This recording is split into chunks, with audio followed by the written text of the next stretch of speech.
Hey, this is Anney. And this is Samantha. And welcome to Stuff Mom Never Told You, a production of iHeartRadio's How Stuff Works.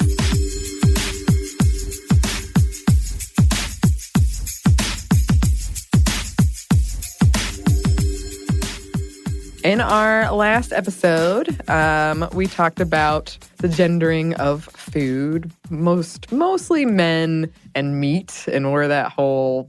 meat. Not that specifically, but... Man-meats. I have heard that in advertising language, so I thought of that later. And today we're talking about the gendering of alcohols. So before we start, drink responsibly. If alcohol is a trigger for you, it would probably be a good idea to not listen to this one. And we're going to very briefly, just mention things like sexual assault and violence, domestic violence. So if that is a trigger for you as well, just letting you know right at the start. That's where we are. Or the stops. Today has been a really goofy day. I am not sure what's going on. And we have not had any alcohol. I have not. I don't know about you. You've got this giant cup over here. It's water. Oh, okay, Samantha. okay. Trying to stay hydrated. Sure. Yes. Okay, so I think a popular way of thinking about it when we're talking about the gendering of alcohol is beer is for men, wine is for women. Or I usually hear like darker alcohols, men, lighter alcohols, women. It'll put hair on your chest. That's what they say. I feel like they say that about everything. Spicy foods puts hair on your chest. Do they say that about spicy food? I don't know. I feel like I've heard that. I like how you immediately backtracked. I'm going to say yes. Okay. So doing something that burns, I guess. Yes, anything that burns. Which is it's believed that darker alcohols have more of a burn. And sometimes they do, but not always. Not always. And we have done past episodes looking at the history of beer and whiskey when it comes to this whole thing specifically, if you want to check those out. And I know that I've talked about on this show the fairly common gross response that I get from men when I order whiskey, that it implies I'm a slutty or I'm ready to have sex with you. I don't know, like whiskey? Ordering whiskey. Yeah. Oh, yeah. I've never heard that about whiskey. Oh, yeah. I think when we're going to talk about that a little bit later, but the ads for whiskey the ads for all alcohol is very sexualized. Oh, obviously. Yes. I think when it comes to whiskey, I always think of more like grungier type of thing. So for even women, like I'm thinking of people who, for some reason I have it in my head, a woman who may have just had been one of the boys, essentially, came in and having a whiskey drink with them, obviously being one of the guys. Not so much to be slutty. Well, it's interesting you say that because that is a very commonly held belief. I found so many articles. I did not realize how much your drink choice apparently says about you according to the internet. I mean, that's like a BuzzFeed quiz in itself. Yeah, what does your drink choice say about you? There's an infamous article that I'm going to quote a little bit later that breaks down the difference between women who drink vodka and women who drink whiskey. And one of the things is if she drinks whiskey, she can hang with the guys. Right. And it's written in a way that I can tell the author thinks he's being complimentary of both women, but it's clearly not. Exactly. In my opinion.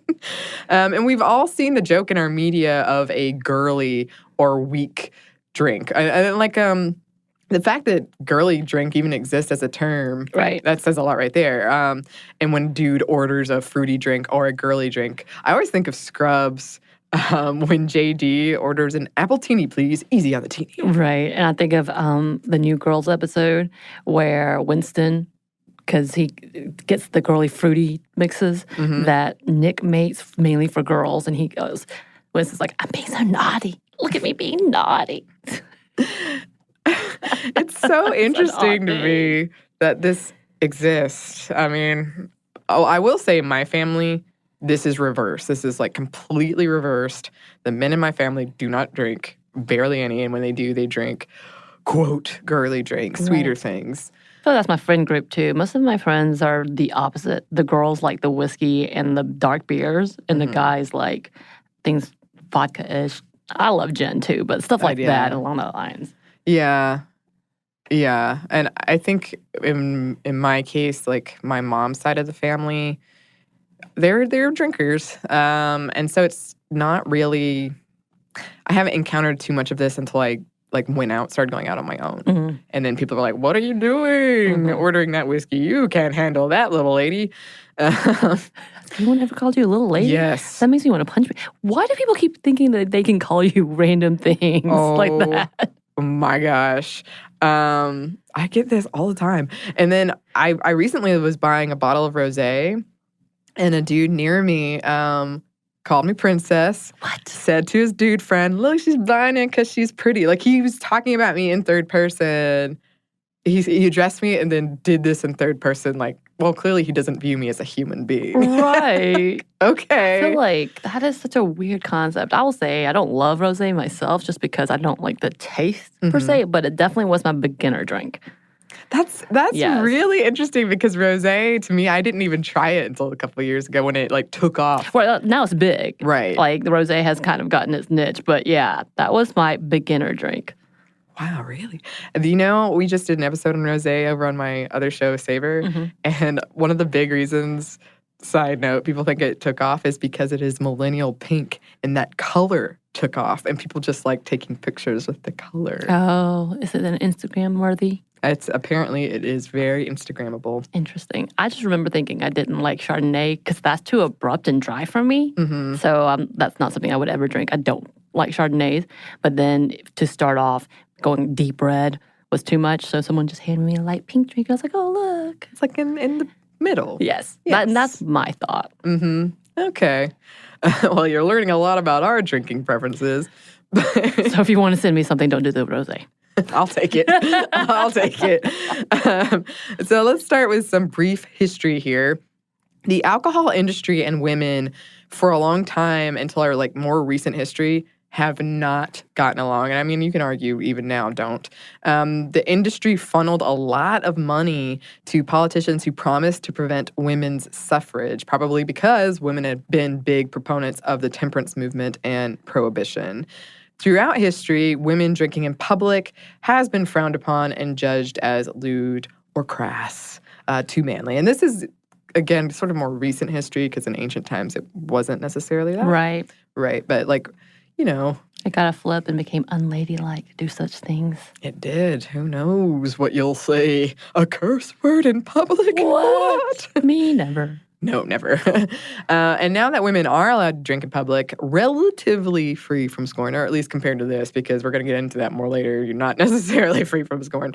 The industry has changed its tune, especially since the rate of women drinking has consistently been going up as compared to men, where it's sort of plateaued. It stayed the same. In the 1990s, 15% of whiskey drinkers were women. Nowadays, that's closer to 37%.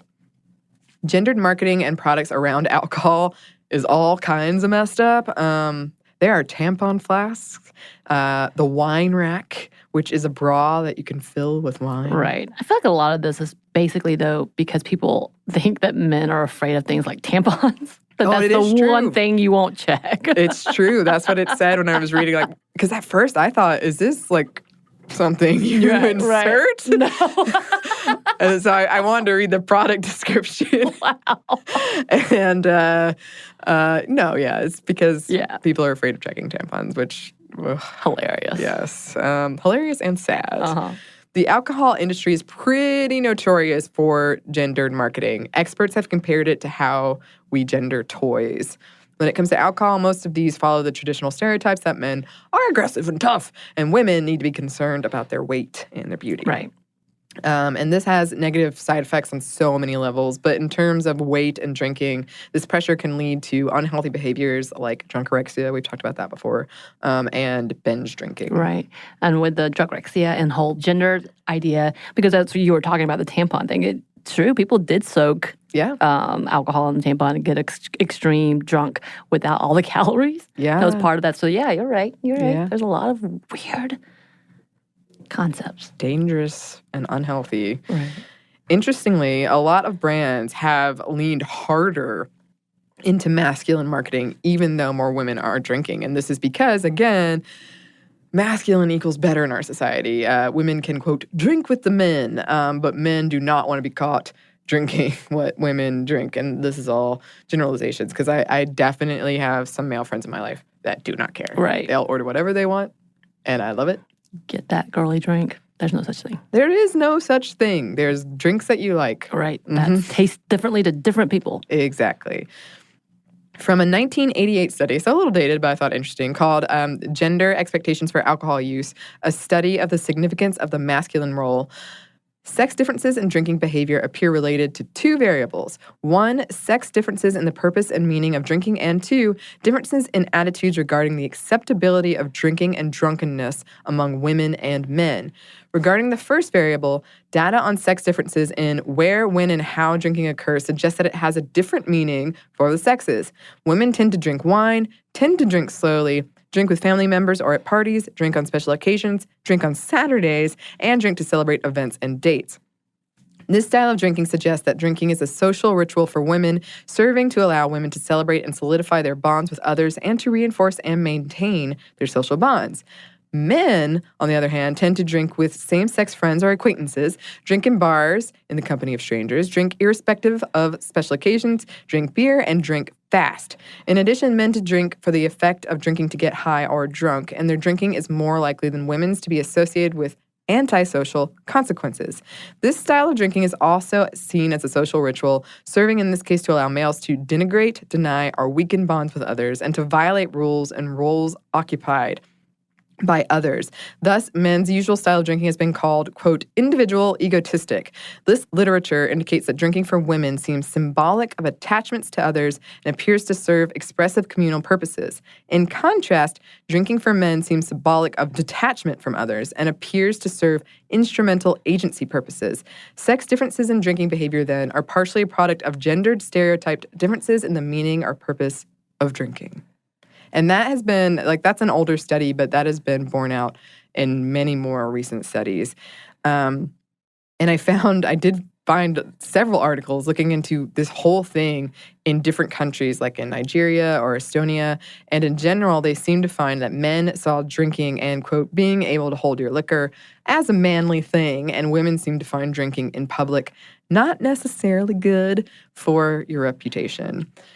There are also country-specific and race-specific stereotypes when it comes to drinking intolerance, and I'm sure we've all heard some of those. From the World Health Organization, quote, first, compared with women throughout the world, men are more likely to drink, consume more alcohol, and cause more problems by doing so. This gender gap is one of the few universal gender differences in human social behavior. Right. I actually was looking at the National Institute of Alcohol Abuse and Alcoholism, and they actually break it down per ethnicity, including from the Latina culture to the African American to Asian Americans, and going down to the differences and even the health effects. You and I were talking about earlier, the Asian flush, as I've called it, and it talks about the 25 to 50% of Asians who suffer because of that specific type of gene that causes you to flush and not be able to process the alcohol, which apparently has different causes, like whether you drink too fast, drink too slow, drinking all these different things. But it is interesting to see the cultural practices, and each one is pretty similar, as it was saying, about what's normal and what's accepted and what's not accepted, what's religious, what's not religious, and it goes on different levels. It's pretty fascinating to read through all of that. Yeah. There is a lot of data out there. A lot. I was kind of taken aback and surprised by how much. Right. Which is a wonderful thing. We can always use more. Especially, that's more inclusive. But going back to that WHO report, well, I guess WHO. I always say WHO, but WHO report goes into possible reasons why there is this universal difference in drinking behavior. And the first reason they listed is power. Drinking alcohol has historically been a signifier of male power relative to women's lack of power, a privilege often denied to women, particularly in public. I do remember reading about in the 50s, the American housewives who would be in the kitchen. They would sneak shots of whatever while they were cooking or preparing. Because it wasn't ladylike to drink in public or in your own household in front of men. When it comes to health and metabolism, women typically are believed to be more vulnerable to alcohol. They get drunker faster when consuming the same amount as a similarly sized man. Women develop alcohol-induced liver disease more quickly than men, and possibly the same is true for alcohol-induced brain damage. Another interesting thing I found is that alcohol interacts with your hormone levels, meaning that fluctuations in your hormones might lead to a higher or lower relative rate of intoxication. So the week before a woman starts her period, she'll get more intoxicated and stay that way for longer. Same thing with oral contraceptives. Mm-hmm. That same report found that men who believed that alcohol would lead to pleasurable outcomes drank more heavily, while women heavy drinkers often did it to reduce stress. A handful of studies have shown a strong relationship between drinking behavior in women and sexual victimization or violence. Men are twice as likely to develop alcoholism. Researchers think this might be because, given the same amount of alcohol, men experience more of a dopamine release as compared to women. According to numbers reported on by Time, 53% of beer drinkers are men, while 52% of wine drinkers are women. I believe this was from 2013, so it was fairly recent. And when I was thinking about this, I was wondering if it goes back to the health thing that we kind of talked about in our men like meat, women like salad episode, because there was that study, and I'm not saying it's true, I don't remember, but there was that study that like a glass of red wine. Yeah, it's antioxidants in it. Or probably I have friends who don't like drinking beer because they get bloated and they don't like how they look when they drink it. So I'm not sure, but this brings us to the relationship between men and beer in our culture. Mm-hmm. Because beer is the quintessential dude's drink, according to our media and general pop culture narrative. I do think that is changing, or it could be that I just run in a circle of beer drinkers. I'm not sure. But I do hear a lot of women don't like beer. It makes them bloated, or it's too bitter, or it's too carby. I hear a lot of that stuff. I don't necessarily see a lot of it.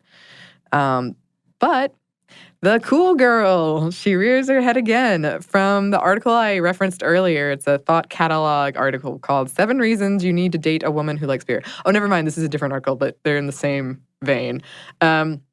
Quote, a true girl who is one of the guys? Well, she's not afraid to look like a fool. She laughs a lot, often at herself. She makes reckless decisions, but owns up to the consequences. She burps. She shouts. She tells you to off when you deserve it. She likes sports. She likes video games and comic books. She's a flip cup beer pong champion. She's not afraid to have an imagination. She's not afraid to dream big and fail often. She doesn't care what you think of her. Wait, was this written by a woman or a man? Yeah, go off. How about that? Seriously? Samantha! Yeah, and I'm not even drinking a damn beer. How about that? Yet. Really? Yes. That's like the whole, you're everything, you're beautiful, and you don't even know it. Bull. Come on. I like she doesn't care what you think of her, because... But yet, she's doing this for you, obviously. Well, in the vein of this, then yeah. Oh my goodness. And another reason, according to this article, quote, I'll just leave this little tidbit right here for everyone. According to the dating website OkCupid, the single most accurate indication of whether or not a woman will have sex with a man on a first date is directly correlated to how they answer this question. Do you like the taste of beer? In fact, just under 70% of women who answer that question yes are ready to throw down in the bedroom. Okay, how did they even get that statistic? I don't know. Where did they find this statistic? They do a lot of data collection. I get they, like, come on. Well, I agree. And that's why I included that quote, because it blew my mind. And then this is the one I referenced earlier from Elite Daily. Vodka drinkers are girly girls. Whiskey drinkers prefer the company of men. I mean, that basically most drinks we like is one part citrus, liquor, and sweetener. Right. Even right now, like beer even is a sour phenomenon happening. Not happening, it has happened, and it has been big in the last few years. That's very much fruity beers, essentially. Mm-hmm. What? Yeah. There is, Ron Swanson comes up again. This is so funny because he came up in our previous episode, but he has a quote, clear liquor is for rich women on diets. And I will say, like, Ron Swanson is the epitome of, he is like the manly man. Right. So that's why he keeps He's coming that up trope, in these yeah. ones. Yeah. Shot of whiskey and a shot of vodka, just FYI, have the same calorie count. Right. I would assume this has more to do with the fact that vodka is usually a mixer for girly sweet drinks, but again, Shoot, sometimes I like whiskey and Coke. That's a common drink. I don't understand. I always remember that scene from The Departed when Leonardo DiCaprio's character orders the vodka cranberry and the bartender was like, "What, are you on your period?" Which is both a vodka and a cranberry stereotype coming together. Terminology we use, like strong versus weak drinks, implying that drinks with more alcohol are for the strong. And yes, I get the idea of it being stronger in the sense of there's more alcohol in it. But there's still that implication that by drinking it, you yourself are stronger. You can hold your alcohol. You can handle the burn. Right. Holding your alcohol is a sign of strength, which is super weird, too. It is. Because essentially, I mean, I feel like the sign of strength is to recognize your body is saying, you know what? No more. I gotta stop now. I'm good. Let's drink some water now. One study out of the University of South Florida found that for some men, drinking beer is a public display of masculinity and heterosexuality. Of course, many people who drink beer also like the taste, but I found that very interesting finding. I've also heard tales from my male friends about being judged for not liking beer or otherwise preferring girly drinks. Right. Kind of like, oh, you're ordering a girly drink. Mm-hmm. I work at a brewery, and I do have oftentimes the boyfriend coming to tell me how their girlfriend does not like beer. And just like, can you recommend something? My girlfriend doesn't like beer. And I'm like, okay, that's fine. But then I have just as many that are like, I don't like anything but sweet drinks, essentially, is what they tell me. And I kind of just look at them like, well, let me help you out. Mm-hmm. But I feel like it's a pretty even number. Yeah. Or maybe just one's more willing to admit if they don't like it, as others will drink just to drink. Yeah. Yeah, and I went on I read this whole deep dive looking into, and I didn't include a lot of it here, but why is it true that women just don't like beer as much? Like, is there some kind of genetic taste thing going on? Like, they taste bitter more? But the article, I couldn't really prove anything except that beer used to be a lot worse. Right. Like, it was just bad beer. And so some people grew up with kind of just not great tasting beer. Right. And that was where that article landed, that perhaps a lot of women just haven't tried anything beyond. Right. I think that's a lot of people. They don't understand the craft of beer, essentially, anymore. And because you had the one light beer, these two things that are not the best, which I've always liked the taste of beer. But as you become more and more familiar with the culture behind it, you are discovering new ways of having beer, essentially. Yeah. And it makes a big difference, but a lot of people don't understand what it is or the phenomenon behind it. Yeah. And to clarify, that article I was talking about was very much in the U.S. The U.S. didn't have much of a craft beer scene until semi-recently. Right. But also, like, if you don't like beer, it's all good. Yeah, you don't like beer. Don't drink what you don't like. Exactly. Exactly. In my family, it was kind of like, you're going to like beer. Wait, what? Well, I just remember thinking, and I had this about a lot of foods, actually, foods. Right. If I didn't like something, but I wanted to like it, I would keep trying it until I found something that I like. And a lot of my favorite foods now, I did not like until I just kept eating them, and now I like them. So that's what they did for you with beer? That's what I did to myself with beer. Oh, I thought you said your family. Well, because everybody in my mom's side of the family, it's a very big social thing. Okay. Yeah, I was going to say, it's like my mom tried to make me like mayo. I still don't like it, but she would try to sneak it in my food. Oh. I feel like you have to want it. And even then, again, this is very specific to me. I'm never, if someone tells me they don't like something, I believe you and I accept it. And move on. Yes. In general, men drinking in public has long been more socially accepted, even at work until our more recent times with things like the 3-martini lunch, which if you don't know about, there was all this like politics involved around it in the 70s. You should look it up. It's fascinating. Or Mad Men-esque style drinking.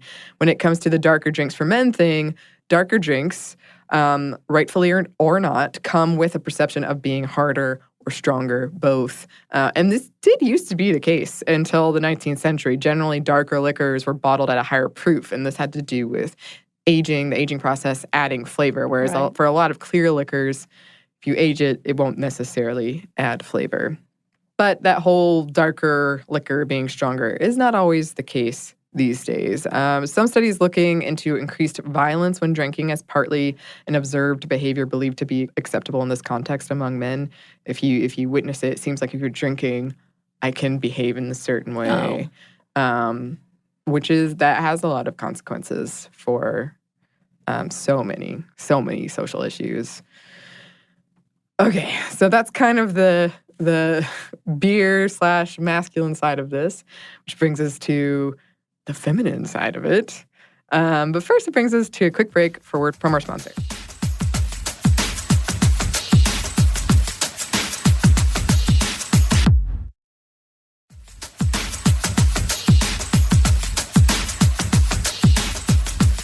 And we're back. Thank you, sponsor. And we're back with the question, is women like wine? Yes. And usually white wine, I find, is the stereotype, specifically white wine. Again, going back to the lighter thing versus the darker thing. And I kept, every article I was reading about this mentioned mommy juice. Oh, really? Yeah. See, all the things, because, you see those cute little retro photos with some kind of snarky writing. Mm-hmm. I'm talking about the 1950s house moms or something. Yeah. And it's typically talking about martinis. Yeah. I remember I dressed up as, quote unquote, 1950s housewife, and I had a martini glass as one of my props. Oh, really? Mm-hmm. I feel like martinis were just huge, though. I guess so, because it also, same thing with men in the James Bond.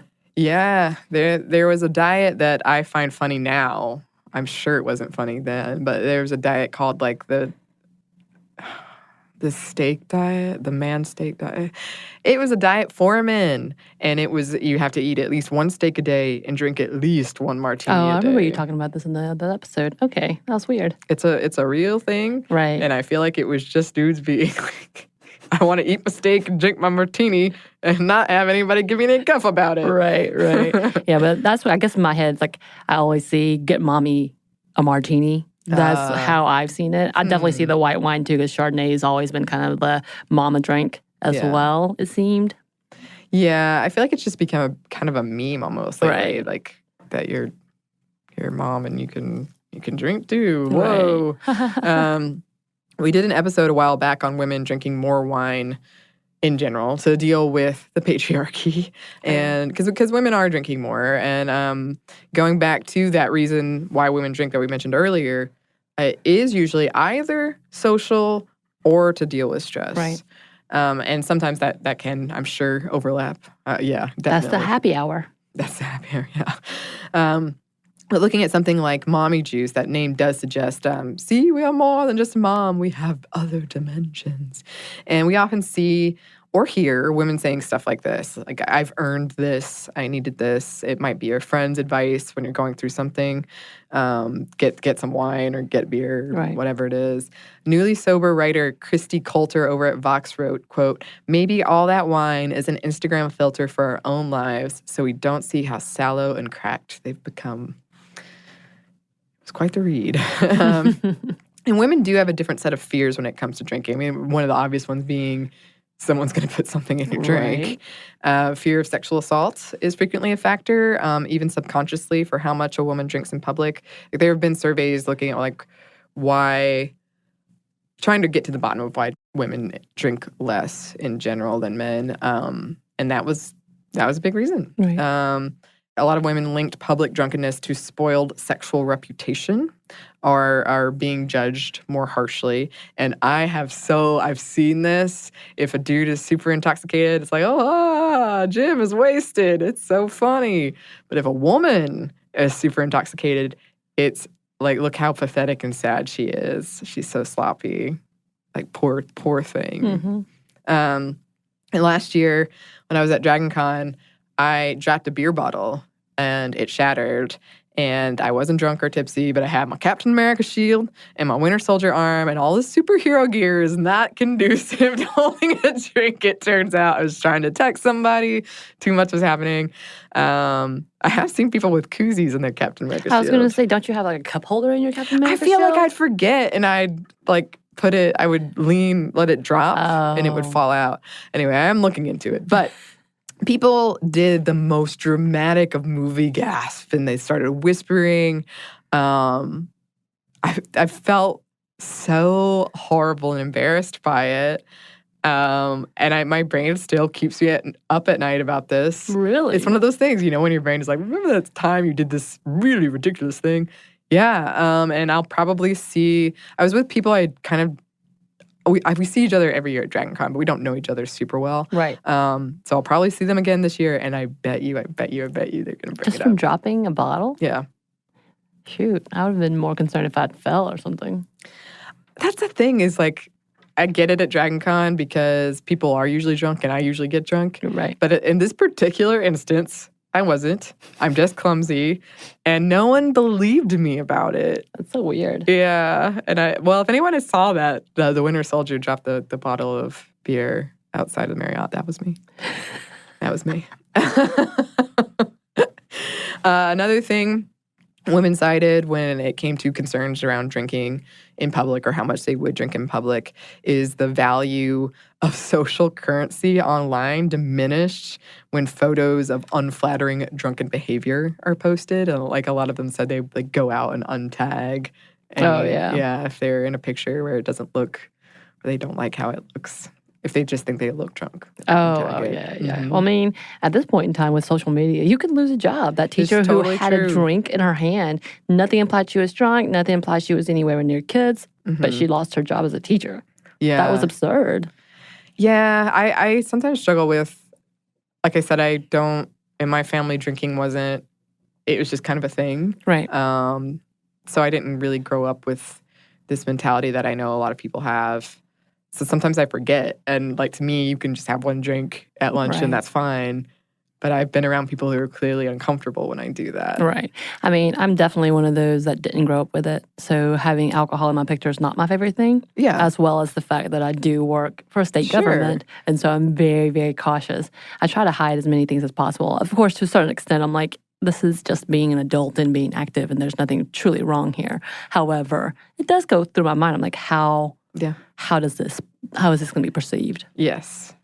And something else a lot of women cited when they were talking about concerns around drinking was, in general, pregnancy, that they might be pregnant and not know it. And that is something else researchers have looked into, the fact that women do have to give up alcohol if they become pregnant. Is this somehow, like a lot of women give it up and then don't return to it. Right. And then something else, a loss of custody of a child. Well, now there's one more thing with the new laws that's coming about is possibly endangering children. That's true. Since now we have the new prenatal laws when it comes to health and abuse of fetuses. So that's one more thing that's going to have to be something for women to think on. So there is a lot of a different set of fears, shall we say. And for me, I do feel like a lot of the drinking that women do is done within the bounds of femininity, whether that's the intention or not. Like, it's acceptable for women to drink light beer or skinny wine, which is a brand, because doing so, you're still recognizing beauty as your social currency. You can drink, but only if you stick to these rules, or you're purposefully going against them to be, again, one of the guys. But more and more, we are bucking that. And people know I love light beer. When you're outside or you're in it for a long haul, like if you're at an all-day type thing, I love it. And what I don't love is that people always make fun of me for it or imply I'm a basic bitch. And then, as the day goes on, what do they start drinking? The light beer that I brought to the party. I like this is a very personal thing for you. It makes me so mad. So I don't want to judge anyone. Like when I say drinking is done in the bounds of femininity, I like a lot of these things. Right. I was going to say, I definitely will try to limit the caloric intake as well when it comes to drinking because it does stack up so high. Yeah. And I am more likely to do the lighter things if I know I'm going for the long haul as well. But typically I don't buy light beers. I think I've done the whole, you were talking about basic bitch, which by the way is not a great term and awful. No. Not a great term. It's not nice in general. No, it's not. But I started buying the seltzer waters, hard seltzer water, partially because of that whole, okay, I want to drink something and I want something fruity and light, but I don't want to, end up all in. Yeah. In the first hour. That is a big trend that's happening, a movement towards lower ABV drinks, and also something that I'm really happy to see, more non-alcoholic drinks, because Right. I do have several friends who are sober, and every time I see non-alcoholic drink section on a menu that is more than just soda, Right. soda and water, it makes me very, very happy. Right. And without the gluten-free stuff. Yeah. I have a friend who's celiac and she misses beer desperately, so gets so excited when she sees a gluten-free option. And we did do an episode on non-alcoholic drinks on the other show, Savor, and I caught myself almost saying something like "not a real drink," which is total nonsense. Right. So it's something that I had to like reframe in my own mind. But there are other positive things too. There's a couple of clubs like Women Who Whiskey, which is a whiskey club with 20 chapters across the U.S. There are more women involved in things like brewing and distilling. Right. Speaking of societies or clubs, Pink Boot Society is a focus on female breweries as well. It's kind of opened up very big around the country as well. So the country, maybe even more. Just around. They've been around. They're around. They're around. They're around. As well as different brewers have been popping up as being female-owned, which is fantastic. And we're getting more and more women who, we've already talked about it. I know that the original brewers, female, and what that looked like, as well as the fact trying to come back into the fact that women do like beer. Surprise. One of my friends started a festival, Dames and Drugs, in celebrating women in the brewing industry. And usually that brings about having different local breweries bring in their female employees to create a beer on their own if they're not already doing it, which is fantastic. I think it's slowly up and coming, as well as the fact that, I actually know about beers. I actually know about hops and grains and, the aging process. Surprise! And I can tell you what you may or may not like. I am actually good at beers. You are. Who knew? You are. There's what is now kind of a funny picture of us We have together. several funny pictures. We do. We had several run-ins before we became like friends. I think we'd met each other in passing. Well, I think this was before we met each other, though, with the initial. Yeah. There's a picture of, I was at an event for the Atlanta Science Festival called The Science of Sour Beer. Right. And there's a picture of me getting a beer. I was serving you a beer. Yes. I was, and then our friend Caroline, who, stuff I've never told you, unladylike, was like, wait, you two, I know both of you. You're in this picture. What is going on? And I think we were trying to figure out what was happening and how we missed. Well, of course we missed each other because we didn't know each other at that point in time. No, we didn't. But I do love that picture because I'm pretty sure, well, not only were they doing fantastic tours and talking about fermentation and sour beers and different fruits and all of that, I was one of the ones who was also talking about these are the types of beers that we have and how we do this and what they do with this. So I was like, see, I know science about beer. Yeah. Even before you knew me. I also ran into Martin Freeman that day. Oh. I was wearing a Captain America shirt, and he gave me the old point and nod. He seems like a point and nod kind of guy. He did. And I played it cool, because I am cool. One other thing I did want to add, going back to the non-alcoholic drinks, because I just got kind of curious, why do we sometimes call them virgin? And it comes from during the 1920s in America, which was the height of temperance and prohibition. It meant pure and untouched. Of course. By sin. Like a virgin. Ooh. Oh. Touched for the very first time. You're doing a lot of singing today. Look, this is all I can contribute today. Maybe Madonna got got her inspiration from this. In March 2018, Scottish Parliament held an event looking into the sexualization of women in alcohol advertising. Two of the report authors said, quote, although men are about twice as likely as women to die from alcohol-related causes, media discussion often focuses on the perceived problem of women's drinking, with moralistic and stigmatizing attitudes featuring strongly in public discussions. We've been trying to explore why this happens and to suggest how we can counter cynical marketing by alcohol producers that exploit rather than emancipate women, as well as suggesting how support services can be more women-friendly. And the chief executive over at the Institute for Alcohol Studies, Catherine Brown, said, the sexualization of women in alcohol marketing may be working to undermine gender equality and ultimately desensitize public attitudes towards domestic abuse and sexual assault. We need to see an end to such practices and learn from other countries such as France, which restrict alcohol advertising to protect against adverse outcomes. Right. So that's what happens with the Queen's rape cases. Oftentimes the first question is, were you drinking? Yes. Were you intoxicated? And this kind of whole idea that you're responsible if you start drinking. You're the reason that this happened to you, ... Yeah. We have some more for you listeners, but first we're going to pause for one more quick break for a word from our sponsor.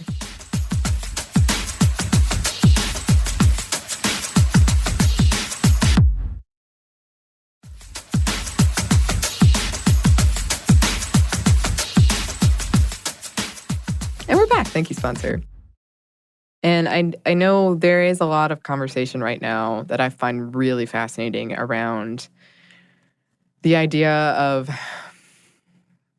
and I think this could be said for a lot of industries because we're just in a time of change with so much change, but kind of this, what for so long has been, even though it was started by women perhaps, dominated by men, this male industry, that by drinking, you're dealing with the patriarchy even though you're participating in the patriarchy.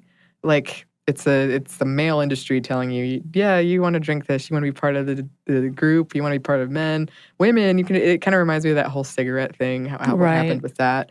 And I read a lot of interesting, like I'm still kind of processing it, but pieces about how women might be drinking because they're so frustrated with all of this stuff right. that's happening. I mean, I'm sure we're going to have more and more statistics over what's happened in the last 2 years alone with our social climate, and I say our in the U.S. alone, and how things are being more and more restricted for the femme population. And wondering how high the alcoholism, problems are because of the stress level and all of that, as you were speaking. Yeah. Because I know we've already talked about therapy and such going up. Yeah. Because of this time frame and just in general, the overall universal stress that's coming from just politics alone, just conversations, the social expectations alone. Yeah. Yeah. Yeah. There's a lot of stuff being written about it right now and like advising you to not blunt away your anger with alcohol as women. But I'm glad this conversation is happening. There's also a lot of conversation, and we didn't really get into it today, about how the alcohol industry targets youth. Right. With like they're very sweet, kind of, it tastes like juice. Right. Drinks. So that's another problem that that we need to look into. I would love to talk about today's youth. Yes.